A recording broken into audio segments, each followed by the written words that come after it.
Hi, ಸಿಂಪಲಾಗಿ ಒಂದು ಹೊಸ ರೆಸಿಪಿ ತೊಗೊಬಂದಿದ್ದೀನಿ. ಓಕೆನಾ? ಇದು ಬನ್ ದೋಸೆ ಅಂತ ನೋಡ್ತಿರ್ಬೋದು. ನೀವು ನೋಡೋಕ್ಕೆ ಸೇಮ್ ಬನ್ ಥರನೇ ಕಾಣಿಸುತ್ತೆ. ಯಾವ ರೀತಿ ಮಾಡೋದು ಅಂತ ನೋಡೋಣ. ಫಸ್ಟು ನಾನಿಲ್ಲಿ 1.5 ಲೋಟ ಆಗುವಷ್ಟು ಅಕ್ಕಿಗೆ 1/4 ಲೋಟ ಆಗುವಷ್ಟು ಉದ್ದನ್ನು ಹಾಕಿ ಒಂದು 3 to 4 ಅವರ್ಸ್ ನೆನೆಸಿ ಅದನ್ನ ಈ ಥರ ಸ್ವಲ್ಪ ಸ್ವಲ್ಪನೇ ನೀರು ಹಾಕಿ ಈ ಥರ ರುಬ್ಬಿಟ್ಕೊಂಡಿದ್ದೀನಿ. ನಾವು ನಾರ್ಮಲಾಗಿ ಮಸಾಲೆ ದೋಸೆ ಮಾಡಬೇಕಾದ್ರೆ ರುಬ್ಬಿಟ್ಕೋತೀವಲ್ಲ, ಅದೇ ರೀತಿ ಸ್ವಲ್ಪ ದಪ್ಪ ಇರಬೇಕು, ಈ ಥರ ತಿಕ್ಕಾಗಿರಬೇಕು.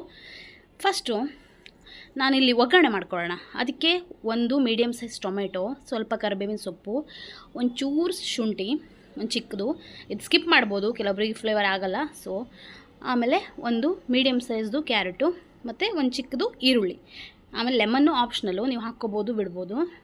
ಆಮೇಲೆ ಸ್ವಲ್ಪ ಬಟಾಣಿ, ಹಸಿ ಬಟಾಣಿನ ತೊಗೊಂಡಿದ್ದೀನಿ. ಓಕೆನಾ? ಇದನ್ನ ಎಲ್ಲನೂ ಚೆನ್ನಾಗಿ ತೊಳೆದು ಕಟ್ ಮಾಡಿ ಇಟ್ಕೊಂಡಿದ್ದೀನಿ.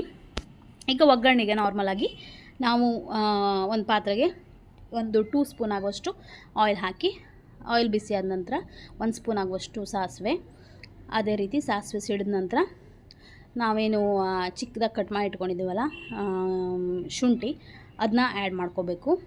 ಆಮೇಲೆ ಕರಿಬೇವಿನ ಸೊಪ್ಪು, ಅದೇ ಜೊತೆಗೆ ಈರುಳ್ಳಿ ಮತ್ತು ಟೊಮೆಟೊ ಇವಿಷ್ಟನ್ನು ಹಾಕಿ ಚೆನ್ನಾಗಿ ಅದು ಫ್ರೈ ಮಾಡ್ಕೋಬೇಕು. ಫಸ್ಟು ಈಗ ಚೆನ್ನಾಗಿ ಫ್ರೈ ಆದ ನಂತರ ಅದಕ್ಕೆ ನಾವೇನು ಅಂದರೆ ಟೊಮೆಟೊ ಬೇಗ ಬೇಯುತ್ತೆ, ಸ್ವಲ್ಪ ಸಾಲ್ಟ್ ಆ್ಯಡ್ ಮಾಡ್ಬೋದು, ಬೇಗ ಬೇಯುತ್ತೆ. ಆಮೇಲೆ ಏನು ತುರ್ಕೊಂಡಿದ್ದೀವಲ್ಲ ನಾವು ಕ್ಯಾರೆಟು, ಅದನ್ನ ಆ್ಯಡ್ ಮಾಡಿ ಒಂದು ಸಲ ಚೆನ್ನಾಗಿ ಮಿಕ್ಸ್ ಮಾಡ್ಕೋಬೇಕು. ಅದು ಎಣ್ಣೆಲೆ ಸ್ವಲ್ಪ ಬೇಯಬೇಕಾಯ್ತಾ.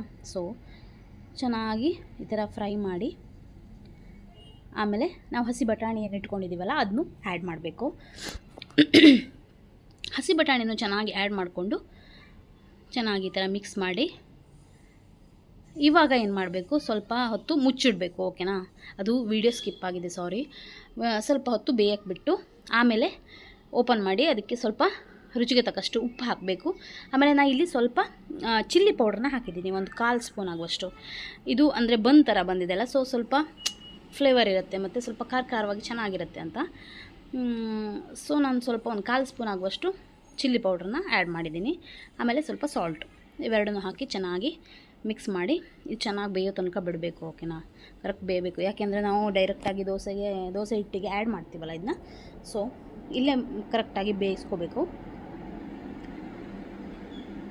ಆಮೇಲೆ ಇದನ್ನ ತಣಿಯೋಕೆ ಬಿಟ್ಟು ನಾವೇನು ಹಿಟ್ಟು ರುಬ್ಬಿಟ್ಕೊಂಡಿರ್ತೀವಲ್ಲ ಅದಕ್ಕೆ ಆ್ಯಡ್ ಮಾಡಿಕೊಂಡು ಚೆನ್ನಾಗಿ ಈ ಥರ ಮಿಕ್ಸ್ ಮಾಡ್ಕೋಬೇಕು. ಓಕೆನಾ?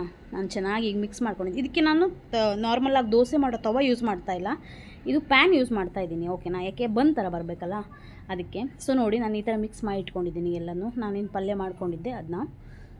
ಈಗ ಸ್ವಲ್ಪ ತವಕ್ಕೆ ಸ್ವಲ್ಪ ಆಯಿಲ್ ಹಾಕಿದ್ದೀನಿ.